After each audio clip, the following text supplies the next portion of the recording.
स्वागत है प्यारे बच्चों। नैतिक शिक्षा की कक्षा के अंदर आप सभी बच्चों का स्वागत है। आज मैं आपको कक्षा 8 के लिए 8वीं के लिए पाठ 6 संस्कृत भाषा पाठ अध्ययन हम करेंगे और प्रश्न उत्तर की वीडियो आपको अलग मिलेगी, क्योंकि पाठ अध्ययन थोड़ा सा जो ये वीडियो है लंबी है, मे बी आपकी 20 मिनट के आसपास की है, तो प्रश्न उत्तर की वीडियो आपको अलग से मिलेगी। इसी वीडियो के डिस्क्रिप्शन बॉक्स के अंदर प्रश्न उत्तर की वीडियो का लिंक मिल जाएगा, या प्रश्न उत्तर की वीडियो के अंदर पाठ अध्ययन का लिंक मिल जाएगा। आप प्यारे बच्चों बड़े ही आसानी से वीडियो को देख सकते हो। तो देरी ना करते हुए प्यारे बच्चों चलते हैं। और यदि ये मेरी वीडियो आपको अच्छी लगती है तो ये सभी की सभी video Chris Informatic YouTube channel पर आपको मिलेंगी। लोगो आपको नज़र आ रहा है, आप ये क्रिस इन्फॉर्मेटिक यूट्यूब पर टाइप कर दीजिए और आप वहाँ पर अपने पाठ की कोई भी वीडियो देख के अपनी नैतिक शिक्षा के कार्य को पूर्ण कीजिए। तो देरी न करते हुए चलते हैं प्यारे बच्चों। पाठ 6 संस्कृत भाषा। हमारा प्राचीनतम साहित्य जिस भाषा में लिखा गया है उसका नाम है संस्कृत भाषा, देववाणी या सुर भारती। यहाँ पर ये अपने आप में एक आंतरिक प्रश्न भी बन जाता है कि संस्कृत भाषा को किस किस नामों से पुकारा जाता है। संस्कृत भाषा को हम देववाणी से भी पुकारते हैं और सुर भारती से भी पुकारते हैं। संसार की समस्त परिष्कृत भाषाओं में संस्कृत ही प्राचीनतम है। यहाँ कहने का अर्थ यह है कि आज विश्व के अंदर जितने भी हमारे पास भाषाएं हैं, सबसे जो प्राचीन भाषा है और उच्च कोटि की भाषा है वो संस्कृत है। संस्कृत बोलने और लिखने वालों ने संस्कृत तथा सभ्यता का निर्माण किया। भारत की आधुनिक भाषाएं संस्कृत भाषा से ही निकली हैं। अब जितनी भी हमारी भारत की भाषाएं हैं या विश्व की आधुनिक भाषाएं हैं, वो हमारे विद्वान कहते हैं कि वो संस्कृत भाषा ही सब भाषाओं की जननी है। नेक्स्ट, अब आगे पाठ अध्ययन के अंदर हम चलते हैं। संस्कृत का जो मौलिक अर्थ है, अब ये अपने आप में एक आंतरिक प्रश्न भी है। संस्कृत का मौलिक अर्थ क्या है? सिर्फ एक वर्ड के अंदर है कि संस्कृत संस्कार की गई भाषा को मौलिक भाषा कहते हैं, कि अर्थात कि जिसको परख के जांच के उपयोग किया गया हो, ऐसी भाषा को संस्कृत भाषा कहते हैं। और संस्कृत का मौलिक अर्थ भी यही है। भाषा के अर्थ में संस्कृत का प्रयोग अब ये हमें बताता है कि जो संस्कृत है हमारे भारत देश के अंदर कहाँ पर मतलब कि प्रयोग मिलती है। सबसे पहले वाल्मीकि रामायण के अंदर इसका प्रयोग हमें मिलता है पहल। जब भाषा का सर्वसाधारण में प्रचार कम होने के कारण और पाली तथा प्राकृत भाषाएं बोलचाल की भाषाएं बन गई। ये प्राकृत भाषाएं का मतलब हम यहाँ पर कह सकते हैं कि रीजनल लैंग्वेज जो बन गई है, तब जान पड़ता है कि विद्वानों ने प्राकृतिक भाषा से वे भेद दिखलाने के लिए इसका नाम संस्कृत भाषा दे दिया।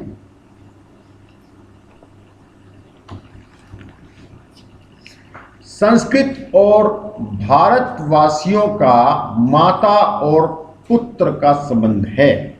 अब ये क्यों संबंध है, अपने आप में प्रश्न भी है, कैसे है, यहाँ इस पैराग्राफ के अंदर उत्तर दिया हुआ है। संस्कृत भाषा सारी भाषाओं से प्राचीन है। अब यहाँ पर अपने आप में एक आंतरिक प्रश्न है कि सबसे प्राचीन भाषा कौन सी है? संस्कृत। अतः संस्कृत अन्य भाषाओं की जननी है। अब जब सबसे पुरानी भाषा है, सभी भाषाएं इससे निकली हैं, तो क्या है कि सभी भाषाओं की माता है संस्कृत। इस जननी माता है। इस भाषा के समान मृदुलता, मीठापन, मधुरता, व्यापकता किसी भी भाषा में नहीं है। भारत की समस्त भाषाओं का सोर्स, स्रोत जिसे बोलते हैं, वो संस्कृत ही है। जैसे जब हमने पाठ को शुरू किया वहां पर कहा गया कि भारत की जितनी भी भाषाएं निकली हुई हैं वो कहां से निकली है? संस्कृत से। इसलिए यहां पर कहा गया सभी भाषाओं का स्रोत क्या है? संस्कृत है। संस्कृत के भंडार से ही विभिन्न भाषाओं के शब्द निकले हैं और निकलते जा रहे हैं। क्योंकि यहां पर देखो प्यारे बच्चों, हर एक लाइन से एक आंतरिक प्रश्न बन रहा है। यदि आप अच्छे से पढ़ोगे पाठ को तो आपको आंतरिक प्रश्नों को याद करने की आवश्यकता नहीं है, सिर्फ पाठ पढ़ने से ही आपको याद हो जाएंगे। यदि आप मेरी वीडियो भी देख लोगे उससे भी आपको आंतरिक प्रश्नों का पता लग जाएगा। समस्त प्राचीन साहित्य, वेद, ब्राह्मण, उपनिषद, दर्शन, धार्मिक ग्रंथ और इतिहास आदि संस्कृत में लिखे गए हैं। अब देखो यहां पर फिर क्वेश्चन बन गया कि सब प्राचीन जो ग्रंथ हैं किस भाषा में लिखे गए हैं? अब आप क्या उत्तर दोगे? संस्कृत भाषा के अंदर। नेक्स्ट, अपने अस्तित्व की रक्षा के लिए भी संस्कृत का ज्ञान होना बहुत आवश्यक है। विदेशी भाषाओं का मूल यदि खोजा जाए तो संस्कृत ही मिलेगी। मूल मैंने जहां से शुरू हुआ, अब यही तो कहा सभी की जननी है, सभी भाषाएं यहां से निकली हैं। अभी यहां पर फिर एक आंतरिक प्रश्न बन जाता है, विदेशी भाषाओं का मूल कौन सी भाषा है? आप उत्तर क्या दोगे बच्चों? संस्कृत भाषा। अब देखो, यदि आप मेरी YouTube वीडियो भी ध्यान से देख लोगे तो आपको चैप्टर पढ़ने की भी आवश्यकता नहीं है, लेकिन फिर भी मैं कहूंगा कि YouTube वीडियो देखने के बाद एक बार आप पुस्तक से पाठ को जरूर पढ़ें। संस्कृत ग्रंथों में छिपा हुआ ज्ञान विज्ञान हम आर्यों के प्रमाद होता है बेटा आलस्य। जो हम आर्य हैं, हमारे देश के जो लोग हैं, उनके आलस्य के कारण संस्कृत का जो ग्रंथों के अंदर ज्ञान है वो लुप्त होता जा रहा है, खत्म होता जा रहा है। विदेशी लोग हमारे ही इस संस्कृत कोश से ज्ञान विज्ञान खोजकर अपना लेबल लगाते जा रहे हैं। अब फिर यहाँ पर प्रश्न बन गया कि विदेशी लोग किस भाषा से शब्द खोजते हैं? तो किस भाषा से? संस्कृत भाषा से, और अपना नाम दे डालते हैं। भाषा हमारी, शब्द हमारे, नाम विदेशियों का। तो ये क्या है? आलस्य के कारण। किसका? आर्यों का। हम अभागे लोग उस आयातित इंपोर्ट, अब विदेशों ने हमारे ही शब्द हमें ही आयात कर दिए, इंपोर्ट कर दिए और उसको हम पाकर धन्य समझते हैं। भारत के अन्य मतों का ज्ञान भी संस्कृत में सुरक्षित है। फिर प्रश्न बन गया आंतरिक, भारत में सभी मतों का ज्ञान कहां पर सुरक्षित है? Sanskrit. Next,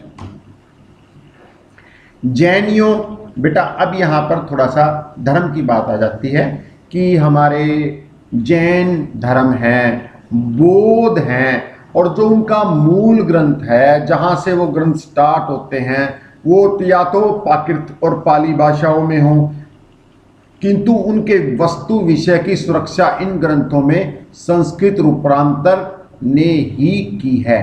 it means translation, जो उनका ग्रंथों का ट्रांसलेशन हुआ, उनका प्रतिरूप बना, वो किस में हुआ? संस्कृत के कारण ही हुआ।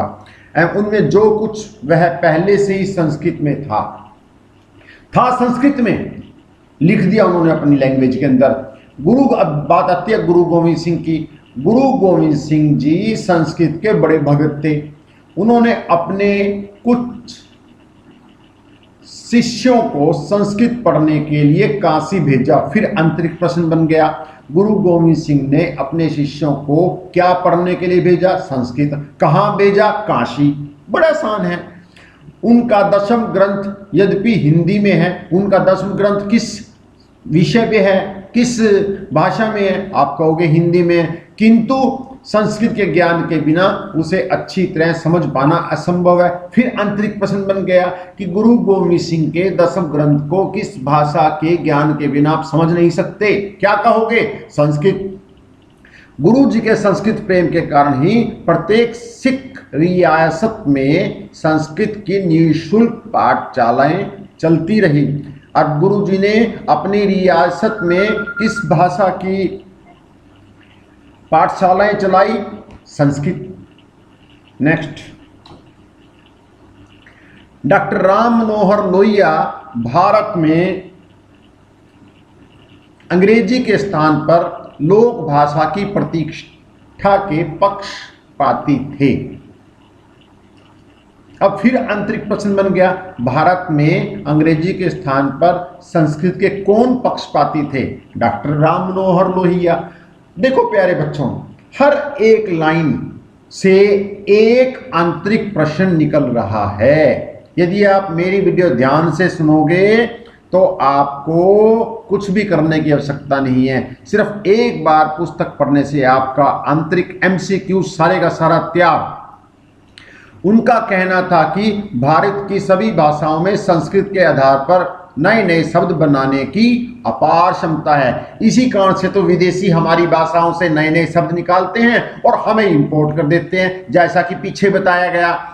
संस्कृत भाषा नियम में चलने के कारण सीखने में किसी दूसरी भाषा की अपेक्षा अधिक सरल है। फिर क्वेश्चन बन गया कि संस्कृत दूसरी भाषा की अपेक्षा मुश्किल है या सरल है? सरल है। इसकी सरलता, इसकी सरसता और भावों के आदान प्रदान की क्षमता से भयभीत अंग्रेजी के गुलामों ने संस्कृत की कठिनता का झूठा प्रचार करके जनता को इससे दूर रखना चाहा। देखो प्यारे बच्चों, संस्कृत को विदेशों ने हमसे दूर कर दिया। क्यों? इसका नाता रोजी रोटी और सम्मान से तोड़ने का कुचर्क लगातार चलाया जा रहा है। भ्रम जाल फैलाया जा रहा है कि संस्कृत मुश्किल है, आपको नहीं आने वाली, इसको छोड़ दो, आप दूसरी भाषाएं सीख लो। इस प्रकार का भ्रम जाल, कुचक्कर भ्रम जाल चलाया जा रहा है। नेक्स्ट, संस्कृत जानने वालों को विश्व भर की विशेषता भारत की किसी भी भाषा को सीखने में दूसरों की अपेक्षा कम समय लगता है। फिर आंतरिक प्रश्न बन गया प्यारे बच्चों, विश्व में किसी दूसरी भाषा को सीखने की अपेक्षा सबसे कम समय किस भाषा में लगता है? संस्कृत में लगता है। इसके व्याकरण और अनुवाद का शिक्षण बुद्धि को वह दिशा प्रदान करता है जिससे छात्र का गणित तथा विज्ञान के विषय में प्रवेश सुगम हो जाता है। अब फिर आंतरिक प्रश्न बन गया, किस भाषा के कारण या किस भाषा से छात्रों का प्रवेश किन विषयों में हो जाता है? गणित और विज्ञान विषयों में। दूसरी भाषाओं में भौतिक ज्ञान तथा धर्म की मोटी मोटी बातों का ही उल्लेख अधिक है। नेक्स्ट, संस्कृत भाषा में इनके साथ साथ अध्यात्म विद्या का असीम ज्ञान का अक्षय भंडार विद्यमान है। अब देखो, अध्यात्म विद्या का भी संस्कृत भाषा में किस विषय पर अक्षय भंडार विद्यमान है? अध्यात्म विद्या का। देखो प्यारे बच्चों, मैं शुरू से कहता रहा हूं, हर एक लाइन एक आंतरिक प्रश्न, और मैं आपको बताता भी जा रहा हूं। और थोड़ा सा जितनी मेरी कोशिश है कि मैं आपको सरलता से समझाता भी जा रहा हूं। महात्मा गांधी अपने संस्कृत के अध्यापक पांडे जी का आजीवन आभार मानते थे, धन्यवाद मानते थे, क्योंकि उस संस्कृत के सारे ही वे गीता जैसे ग्रंथों के रस का आनंद ले पाए। यदि महात्मा गांधी जी संस्कृत नहीं जानते तो वो ग्रंथों का आनंद ना ले पाते। अभी यहाँ पर भी है कि महात्मा गांधी जी के अध्यापक का, गुरु जी का नाम क्या था? पांडे जी। किस सब्जेक्ट के कारण वो ग्रंथों का आनंद ले पाए? संस्कृत। संस्कृत के कारण किन ग्रंथों को पढ़ पाए? गीता और महाभारत जैसे। उन्होंने अधिक संस्कृत न पढ़ पाने का पछतावा रहा। अब किस व्यक्ति को अधिक संस्कृत न पढ़ने का पछतावा रहा? महात्मा गांधी। देखो प्यारे बच्चों, उनकी दृष्टि में किसी भी हिंदू बालक को संस्कृत ज्ञान से वंचित नहीं रहना चाहिए। किन बच्चों को संस्कृत ज्ञान से वंचित नहीं रहना चाहिए? हिंदू बच्चों को, हिंदू बालक को। नेक्स्ट, वैदक। वैदक उठा बेटा आयुर्वेद से जड़ी बूटियों के लिखे हुए ग्रंथ, चरक, सुश्रुत, वाग्भट जैसे, और नीति शास्त्र। बेटा इकोनॉमिक्स बोलते हैं, अर्थशास्त्र बोलते हैं। नीति शास्त्र में कौटिल्य के अर्थशास्त्र, नीति शास्त्र, कौटिल्य के अर्थशास्त्र, इकोनॉमिक्स जैसे ग्रंथ दूसरी भाषाओं में नहीं, ये सारे के सारे किस भाषा में है? संस्कृत भाषा के अंदर है। वाल्मीकि, वेदव्यास, कालिदास, वाणभट्ट, भर्तृहरि जैसे कवि भी अन्य भाषाओं में दुर्लभ हैं। अब ये संस्कृत भाषा में है।